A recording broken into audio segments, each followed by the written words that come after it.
Stephen Moore on the line, the editor with the Wall Street Journal, editorial board member, senior economics writer with the Wall Street Journal, and author with Art Laffer of The End of Prosperity and the follow-up book, The Return to Prosperity, WSJ.com, the websites.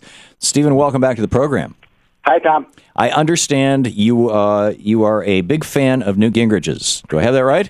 Well, I don't know if I'd say I'm a big fan. I worked for him when he was speaker briefly, and I knew Newt very well. I'm not picking sides in this race between Romney and Newt, but so you're there are not. a lot of things to admire about Newt, and there are a lot of things that to not admire about him.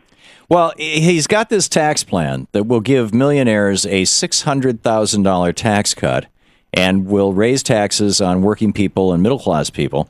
I'm baffled by anyone thinking that this is a good idea. I mean, he goes even farther than Rick Perry, setting his flat rate at 15% and dropping corporate taxes down to 12.5%. And how do you expect to have a government if you don't have any income? We're at the lowest level of income into the federal government right now that we have seen since the 1930s, since the Great Depression. Well, look, I mean, I think his idea of an optional flat tax is something that's going to be really popular with Americans. I mean, the current tax system is nothing can be worse than what we have right now. Well, it'll be really optional with anybody who pays over 15% income tax, actually, sure. Anybody, actually, everyone would have the option of, like, if you wanted to keep your mortgage deduction or your charitable deduction, you can stay in the old system. But if you want something simple and it takes about 5 minutes to fill out, and you pay I forget, it's a 15 or 16% rate. But Stephen, the common sense, that's fair. The common sense thing here, though, tell me, get rid of all the loopholes. Tell me if I'm wrong on this. Loopholes in the tax system. Tell me if I'm wrong on this, and okay. Clarify. Maybe I don't understand this. My understanding is he's going to keep all the loopholes, and he's going to say you can go with the old loophole system. Yes. And after you go down to H&R Block or your CPA or you do it yourself, whatever. If you determine that you're going to owe more than 15%, you can say, screw that, I go with the postcard, I'm only going to pay 15%. It seems to me like anybody who ends up doing their taxes and it looks like they're going to pay more than 15% is going to say, I'm going to go with a flat tax, and all of a sudden you're going to have trillions of dollars or hundreds of billions of dollars less money flowing into the federal government. And we're spending, federal spending as a percentage of GDP is half of what Canada is, which is doing just fine, thank you very much, never had a bank crash, isn't having a recession, and is more like Togo. I mean, we're right there with Togo.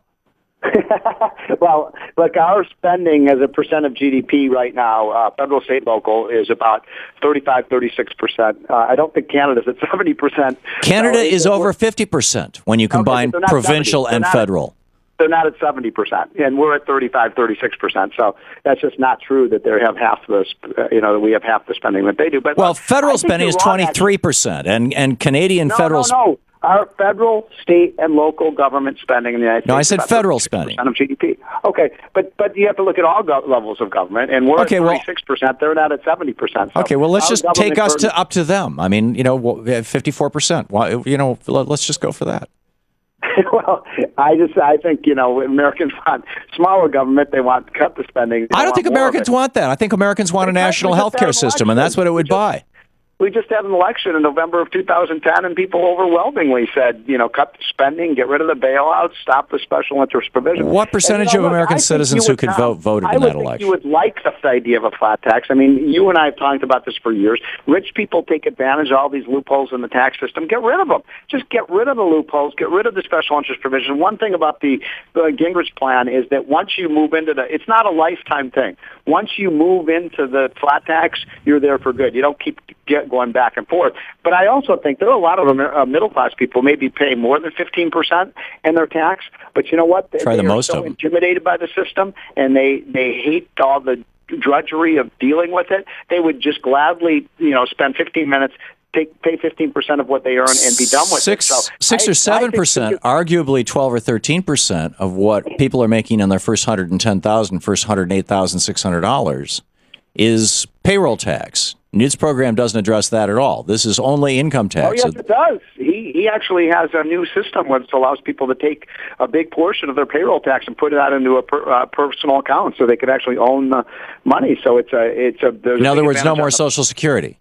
No more Medicare. In other words, not no more Social Security. You get to opt out of paying into Social Security and Medicare on Newt's plan.